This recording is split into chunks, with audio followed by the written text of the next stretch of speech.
네, 오늘은 여러분들이 다 아시다시피 8월의 마지막 주일입니다. 낮에는 아직은 약간 덥지만 아까 담임 목사님 말씀하신 대로 아침 저녁으로는 정말 쌀쌀한 날씨인 것 같습니다.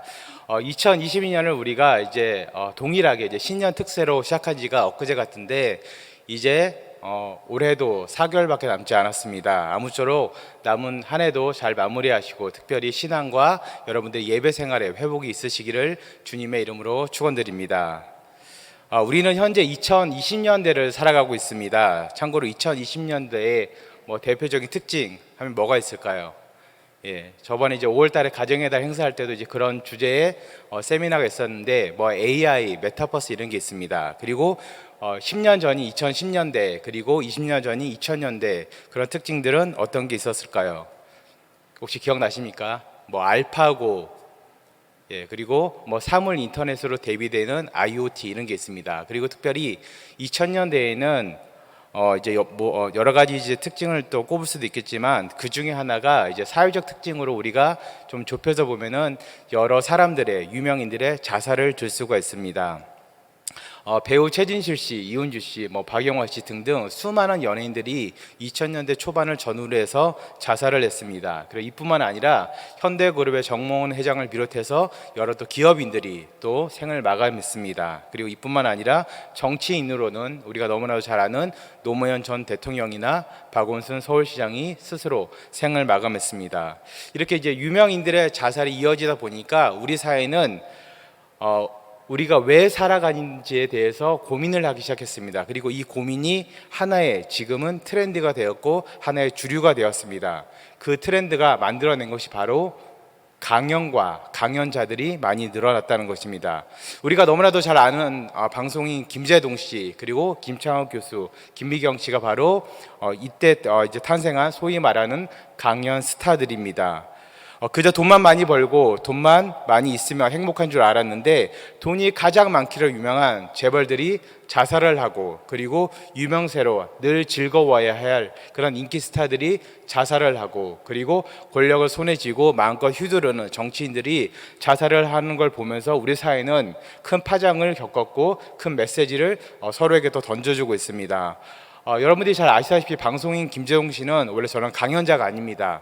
혹시 야구 좋아하시는 분들 계시면 아시겠지만 대구에 있는 삼성 라이온스라는 야구단이 있는데 거기서 장례 방송을 하던 아나운서였습니다. 그런데 이 친구가 이제 대학의 축제에도 이제 MC로 가고 이러면서 모 방송국과 모 이제 연예인과 연결이 되면서 모 프로그램에서 이제 한번 이제 그런 식으로 강연을 한 것이 어마어마한 인기를 누리면서 이것이 방송의 하나의 장르로 자리 잡게 되었습니다. 힘들고 어려운 시기에, 그리고 많은 사람들이 자살을 하는 요즘 같은 시기에 위로의 말을 해주고, 그리고 특유의 유머로서 그들을 순간순간 즐겁게 해주면서 이 강연은 또 하나의 트렌드가 되었습니다. 그래서 그동안 오프라인에서만 활동하던 저기 이제 사진에 보다시피 김창욱 교수나 김미경 씨가 방송과 컨택이 되면서 이제 강연 스타로 탄생이 되었고, 강연이 지금은 우리 사회의 하나의 트렌드가 되었습니다. 그리고 이렇게 강연을 듣는 대부분의 사람들은 고민이 여러 가지가 있지만 하나로 또 압축될 수가 있습니다. 여러 가지 삶의 고민도 있지만 가장 큰 공통적인 고민 하나는 대부분 꿈과 희망이 없이 살아간다는 것입니다. 살아가면서 스스로의 정체성에 혼란을 겪고 있다는 것입니다. 저도 이러한 강연을 참 많이 들었습니다. 강연을 들은 결과 강사님들의 어려웠던 그런 이야기를 들으면서 위로도 받고, 성공 스토리를 들으면서 희망도 얻었지만 소망도 품었지만 그것은 잠시뿐이었습니다. 왜냐하면 한 개인의 지극히 작은 주관적인 경험은 절대 다수에게 객관화될 수 없기 때문입니다. 그리고 인간과 동물과는 달리 영적인 존재에서 우리의 단순한 본능만 채워진다 그래서 살아갈 수 있는 존재가 아닙니다. 단순히 먹을 것이 있고 거할 처소가 있고 입을 옷이 있으면 버틸 수 있는 그런 존재가 아니라는 것입니다. 소위 말해서 우리 인간에게는 뭐가 필요하냐면 살아갈 이유가 필요합니다. 여기서 말하는 살아갈 이유도 세상 사람들이 추구하는 비신앙적인 요소가 아니라 영적인 부분까지 포함해서 그것을 해결해 줄 수 있는, 채워줄 수 있는 신앙적 요소를 뜻합니다. 세상 사람들에게 삶의 목표, 그 골이 뭐냐고 물어보면은 저는 뭐가 되고 싶습니다. 어느 위치까지 올라가고 싶습니다. 이렇게 이야기를 합니다. 그런데 인간은 그것으로 만족하는 존재가 아닙니다. 왜냐하면 그렇기 때문에 세상에서 상대적으로 좋은 위치에 있는 연예인들이나 재벌들이나 정치인들이 극단적인 선택을 하기 때문입니다. 그래서 인간에게는 삶의 목표를 뛰어넘는 사명이라는 것이 필요합니다. 사명이라 함은 하여금 사자에 목숨 명자를 써서 맡겨진 임무, 이렇게 정의를 내릴 수가 있습니다. 영어로는 우리가 잘 아는 미션, 이것이 여기에 속하고, 종교적 의미, 우리 기독교적인 의미로 이거를 해석하면은 하나님의 부르심을 뜻하는 콜링이 여기에 해당하고, 그리고 소명을 뜻하는 보케이션이 여기에 속합니다. 오늘 본문에서 예수님께서는 베드로에게 다시 한번 하나님과 나 자신을 향한 사랑을 확인하시면서 사명을 주십니다. 소명을 주고 계십니다. 오늘 이 시간 우리에게 주어진 사명이 무엇인지 한번 다 함께 알아보도록 하겠습니다. 먼저 사명은 먹이고 치는 것입니다. 다 같이 한번 따라하겠습니다. 사명은 먹이고 치는 것이다.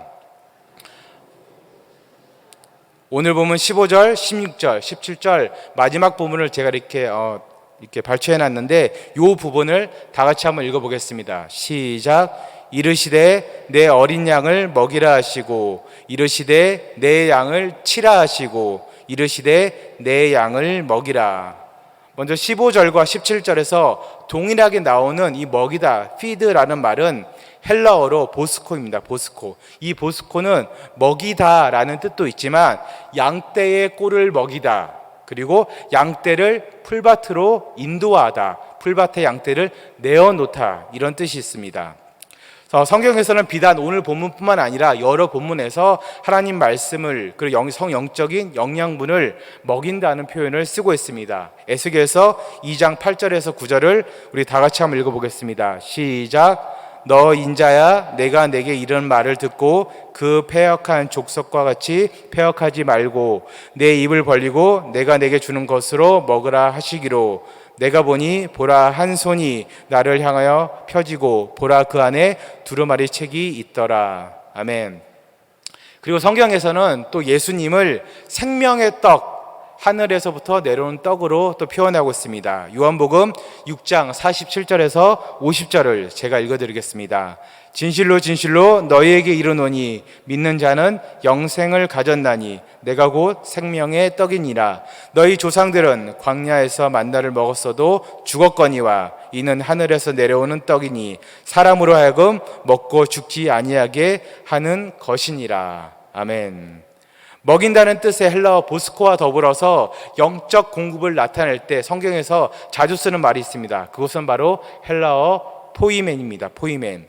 보스코가 목양의 한 부분인 양을 먹이는데 그런 뜻이 있다면, 이 포이멘은 하나님의 양떼 전체에 대한 모든 목양을 통칭할 때 이 포이멘을 씁니다. 제가 이 포이멘을 알려드린 이유는 바로 오늘 본문 16절에 언급된 양을 친다 했을 때 그 치다의 헬라어가 바로 이 포이멘과 연관이 있는 포이마이노이기 때문입니다. 16절에서 양을 친다는 뜻의 포이마이노는 방금 설명드린 포이멘과 뜻이 아주 비슷한데, 그 뜻은 이렇습니다. 목양하다, 그리고 돌보다, 양을 몰다, 그리고 다스리다, 이런 뜻이 있습니다. 여기서 말하는 목양하다, 돌보다는 뜻은 지키고 보호하고 양떼에게 필요한 먹이를 제공해 주는 것을 뜻합니다. 그리고 또 다스린다, 이런 뜻이 있는데, 우리가 다스린다 그러면 우리는 약간 권위적으로 생각하는 것 같습니다. 이렇게 억압하고 짓누르고 이런 다스림을 생각하는데, 여기서 말하는 다스림은 목자가 양을, 엄마가 아이를, 아빠가 아이를 돌보듯이 지키고 보호하고 감싸는 그런 다스림을 뜻합니다. 사도행전 20장 28절에 이렇게 기록되어 있습니다. 제가 읽어드리겠습니다. 여러분은 자기를 위하여 또는 온 양떼를 위하여 삼가라.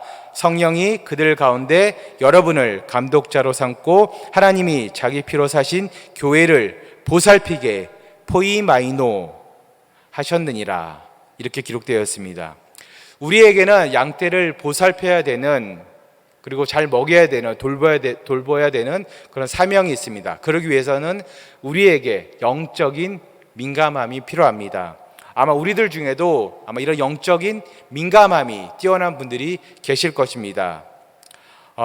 영혼들을 더 사랑하고 잘 보살피고 그리고 그들이 필요한 것을 남들보다 더 빨리 캐치해서 그 필요를 채워주는 사람들이 우리들 중에는 분명히 있습니다.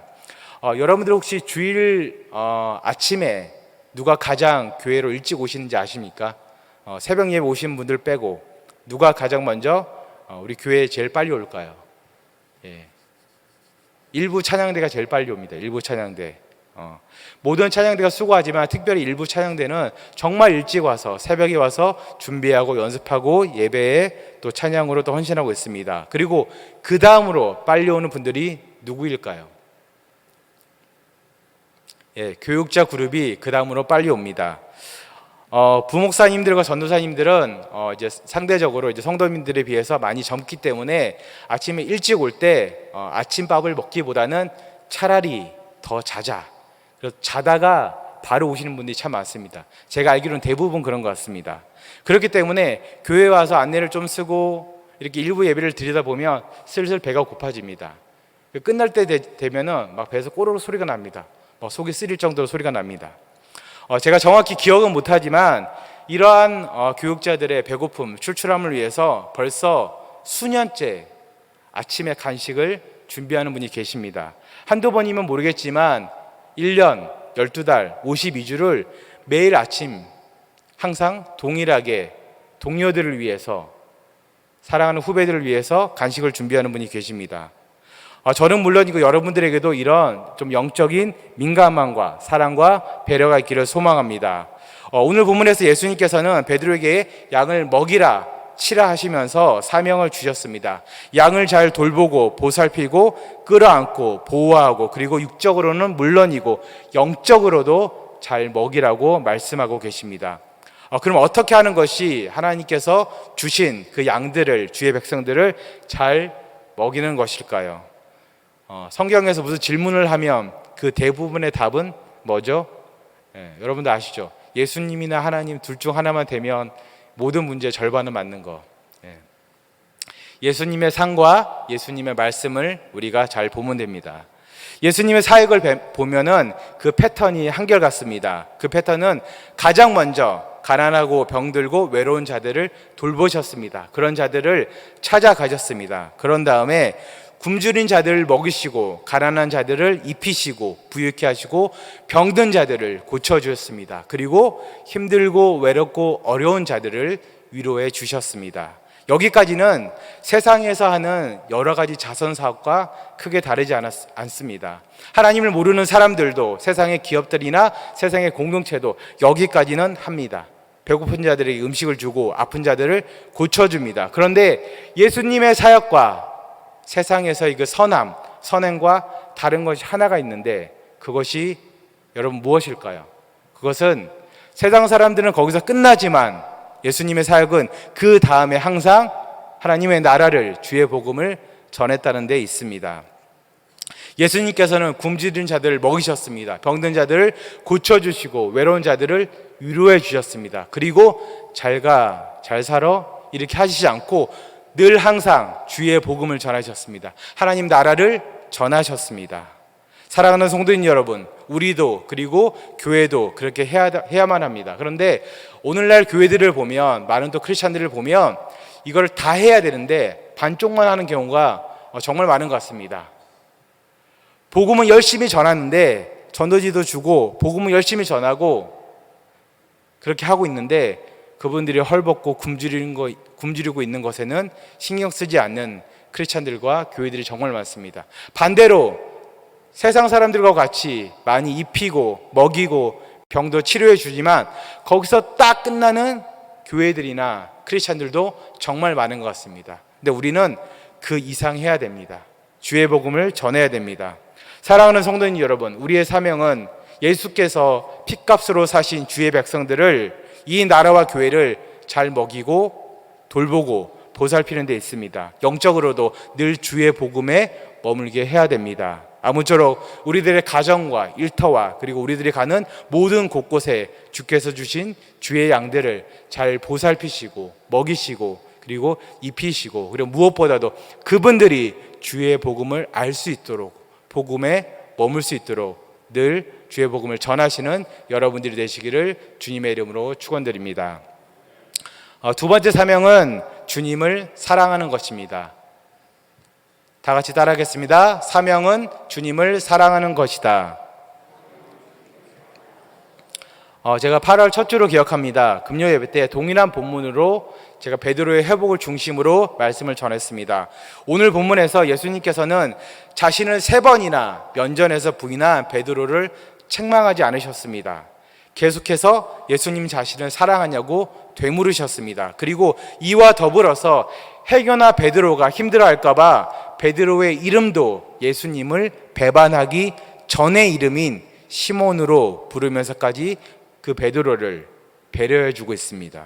이전 설교에서 제가 이제 베드로의 회복에 집중하니라고 다 말씀드리진 못했는데, 예수님께서는 베드로를 책망하지 않고 예수님 자신을 사랑하자 하냐고 계속 되물으신 이유는 베드로를 회복시키려고 하는 것도 있지만 동시에 그에게 더 큰 사명, 새로운 사명을 주기 위함이었습니다. 지난 특세 기간에 수요 예배 새벽 강사로 오신 여러분들 목사님의 말씀을 기억하십니까? 아무런 대답이 없으시는데 저도 여러분들이 딱히 대답하실 거라고는 생각 안 했습니다.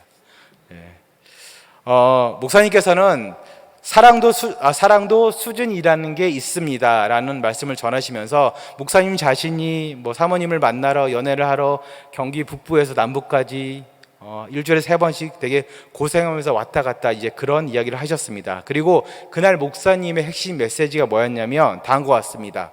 어렵고 힘든 시대를 살아가는 우리에게 하나님께서 주신 우리 인생의 해답은 바로 하나님을 사랑하는 것에 있습니다. 그런데 사랑에도 수준이 있습니다. 어설픈 사랑은 아무것도 하지 못합니다. 그리고 우리가 하나님을 뜨겁게 사랑할 때 하나님의 역사가 일어납니다. 이렇게 말씀하셨습니다. 저는 그날 새벽에 말씀을 들으면서 정말 놀랐습니다. 왜냐하면 오늘 본문을 그대로 인용하셨고 제가 전할 메시지와도 상당히 이렇게 좀 중복되는 게 많았기 때문입니다. 사랑하는 성도님 여러분, 오늘 본문에서 예수님께서는 베드로에게 내 양을 먹이고 치라고 명하시면서 계속해서 예수님을 사랑하라는 것을 강조하고 계십니다. 베드로가 사역 현장에서는 당연히 양을 먹이고 쳐야 됩니다. 양을 목양해야 됩니다. 돌봐야 되고 지켜야 되고 보살펴야 되고 보호해야 됩니다. 그런데 그 사명을 베드로가 감당하기 위해서는 예수님을 뜨겁게 사랑해야만 그 사명을 감당할 수가 있다는 것입니다. 그것이 바로 선제 조건이기 때문입니다. 오늘 본문 요한복음 21장 15절에서 17절을 우리 다 같이 한번 읽어보겠습니다. 시작. 요한의 아들 시몬아, 내가 이 사람들보다 나를 더 사랑하느냐 하시니 이르되 주님 그러하나이다. 내가 주님을 사랑하는 줄 주님께서 아시나이다. 요한의 아들 시몬아, 내가 나를 사랑하나 하시니 이르되 주님 그러하나이다. 내가 주님을 사랑하시는 줄 주님께서 아시나이다. 요한의 아들 시몬아, 내가 나를 사랑하느냐 하시니 주께서 3번째 내가 나를 사랑하느냐 하심으로 베드로가 근심하여 이르되 주님 모든 것을 아시오매 내가 주님을 사랑하는 줄을 주님께서 아시나이다. 아멘. 말씀 한 구절 더 보겠습니다. 마태복음 22장 37절에서 40절입니다. 다 같이 읽겠습니다. 시작.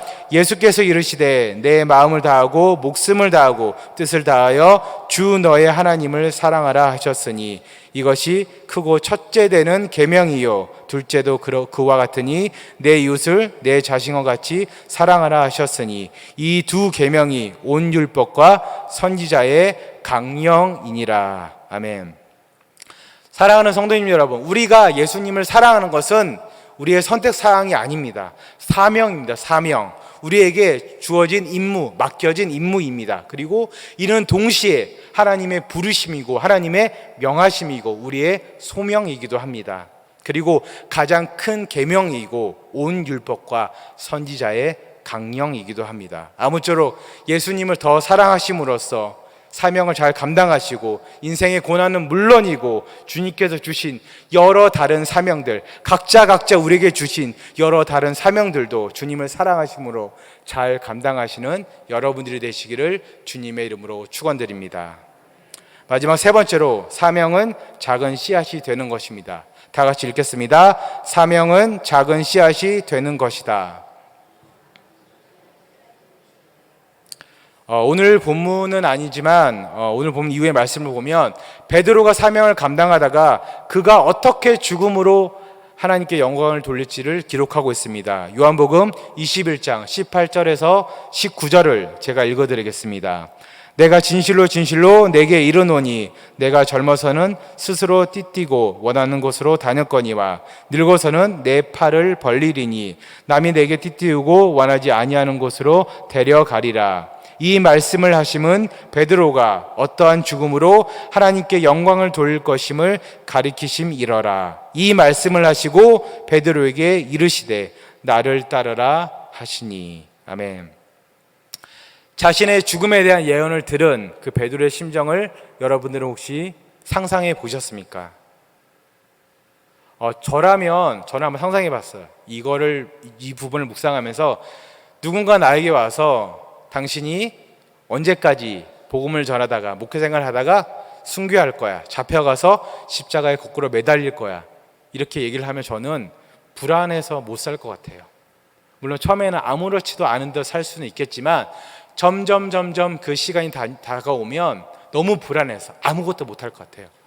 길을 하나 건너더라도 행여나 내가 잘못되진 않을까, 뭘 먹어도 잘못되진 않을까, 계속 불안해서 일상생활을 못할 것 같아요. 그런데 제가 베드로의 심정을 한번 제가 묵상해 보았습니다. 그의 마음이 어땠을까? 자신의 죽음에 대한 예언을 들었을 때 어땠을까? 저처럼 그랬을까? 생각해 보니까 아니었던 것 같아요. 베드로는 분명 기뻤을 것입니다. 왜냐하면 더 이상 그의 인생에서 너가 예수님을 3번이나 부인할 거야, 이런 말은 없기 때문입니다. 너가 예수님을 위해서 사명을 감당하다가 순교할 거야, 이런 예언이기 때문에 이제 내가 더 이상 예수님을 배반할 일은 없겠구나, 그렇게 생각하기 때문에 너무 기뻤을 것 같습니다. 이렇게 베드로처럼 사명을 감당하면서 주의 복음을 위해서 살다가 이름도 없이, 정말 빛도 없이 순교하신 우리 믿음의 선조들이 너무나도 많습니다. 그리고 멀리 이 땅을 위해서 와서 또 순교하신 선교사님들이 정말 많습니다. 지금 우리가 이렇게 자유롭게 예배를 드리고 정말 좋은 공간에서 예배를 드리고 그 누구 눈치 보지 않고 하나님을 찬양하고 기도하고 아뢰 수 있는 이유는 그 누군가의 피 흘림이 있었기 때문입니다. 미국 텍사스 남감리교회의 독실한 가정에서 태어난 루비 캔드릭이라는 소녀가 있었습니다. 그녀는 불신자들에 대한 구령 열정이 늘 가득 차 있었습니다. 그 열정으로 그녀는 선교사가 되었고, 그리고 드디어 고요한 아침의 나라 조선으로 오게 되었습니다. 그녀는 조선에 대한 사랑을 가득 담아 편지 한 통을 보냈고, 그 편지는 마침 그녀의 고향인 미국 텍사스에서 열리는 청년 컨퍼런스 첫째 날에 도착했습니다. 그 편지의 내용은 이렇습니다. 조선의 기후와 금수강산의 아름다움을 그 편지에 기록을 했고, 그리고 조선 사람들의 넉넉한 인심과 조선을 향한 그녀의 사랑으로 계속 그 편지가 채워져 있었습니다. 그중 편지 문구 하나가 그곳의 많은 청년들에게 감동을 주었습니다. 그리고 조선을 위해서 기도하게 했습니다. 그 편지 문구는 이렇습니다. 만일 내게 1000개의 생명이 있다면 그것은 모두 조선에 주겠노라. 그런데 청년 컨퍼런스 이튿날, 그 편지를 받고 나서 바로 이튿날 조선으로부터 전보가 하나 왔습니다. 그 전보의 내용은 그녀가 세상을 떠났다는 전보였습니다. 편지는 수개월이 걸리지만 전보는 금방 도착했기 때문에 그 내용은 그 청년 컨퍼런스에 금방 퍼졌고, 많은 청년들은 충격에 빠지게 되었습니다. 루비 캔드릭은 조선 선교의 꿈을 꾸고 입국한 지 불과 9개월 만에, 1년도 채 안 되었습니다. 9개월 만에 25세 꽃다운 나이로 하나님의 부르심을 받았습니다. 그런데 그녀의 죽음은 헛되지 않았습니다. 그녀가 세상을 떠나기 전에 주변인들에게 이렇게 이야기했습니다. 만일 내가 죽으면 텍사스의 청년들에게 가서 10명씩, 20명씩, 50명씩 조선으로 오라고 일러 주십시오. 그녀의 그런 마지막 유언 같은 말은 텍사스 청년 컨퍼런스에 전달되었고 그 자리에 참석한 수많은 젊은이들의 가슴에 선교의 그 불을 지폈습니다. 그리고 그들 중 20명이 2명이 아닙니다. 20명이 조선으로 오게 되었고 나머지 청년들은 해마다 헌금을 모아서 조선으로 간 그들의 친구들을 후원하기 시작했습니다. 사랑하는 성도님 여러분, 오늘 우리가 누리고 있는 이 예배의 자유는, 이 예배의 기쁨은, 그리고 세계가 주목하는 이 한국교회의 정말 어마어마한 성장은 결코 우연이 아닙니다. 이름도 모르는 나라를 위해서 이 땅에 와서 이 한 몸 던진 여러 수많은 선교사님들의 피와 눈물과 땀의 결실입니다. 마지막으로 루비 캔드릭이 그녀의 부모님께 보낸 편지를 읽고 말씀을 마무리하도록 하겠습니다. 아버지, 어머니, 이곳 조선은 참으로 아름다운 곳입니다. 모두들 하나님을 닮은 사람들 같습니다. 선한 마음과 복음에 대한 열정으로 보아 아마 몇십 년이 지나면 이곳은 예수님의 사랑이 넘치는 곳이 될 것 같습니다. 저는 복음을 듣기 위해 20km를 맨발로 걸어오는 어린 아이들을 보았을 때 그들 안에 있는 하나님의 사랑 때문에 오히려 위로를 받았습니다. 그러나 한편에서는 탄압이 점점 심해지고 있습니다. 그저께는 예수님을 영접한 지 일주일도 안 된 서너 명이 끌려가서 순교했고 토마스 선교사와 제임스 선교사도 순교했습니다. 선교 본부에서는 철수하라는 지시가 있었지만 대부분의 선교사들은 그들이 전도한 조선인들과 아직도 숨어서 예배를 드리고 있습니다. 그들은 모두 순교를 할 작정인가 봅니다. 오늘 밤은 유난히 고향으로 돌아가고 싶습니다. 외국인들을 죽이고 기독교를 증오한다는 소문 때문에 부두에서 저를 끝까지 말리셨던 어머니 얼굴이 자꾸 눈앞에 어른거립니다. 아버지, 어머니, 어쩌면 이 편지가 마지막이 될 수도 있습니다. 제가 이곳에 오기 전 뒤뜰에 심었던 한 알의 씨앗이 이제 내년이면 꽃으로 활짝 피겠지요. 그리고 또 다른 씨앗을 만들어내겠죠.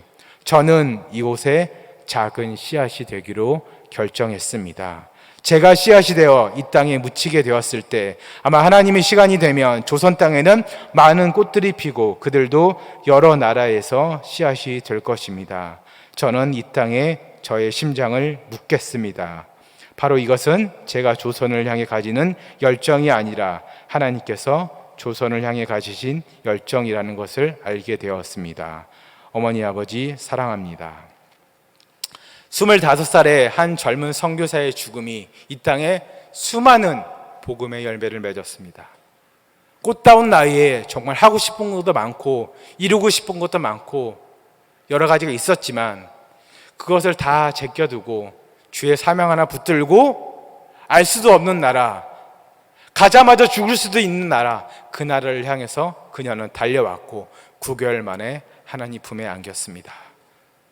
요한복음 12장 24절입니다. 내가 진실로 진실로 너희에게 이르노니 한 알의 밀이 땅에 떨어져 죽지 아니하면 한 알 그대로 있고 죽으면 많은 열매를 맺느니라.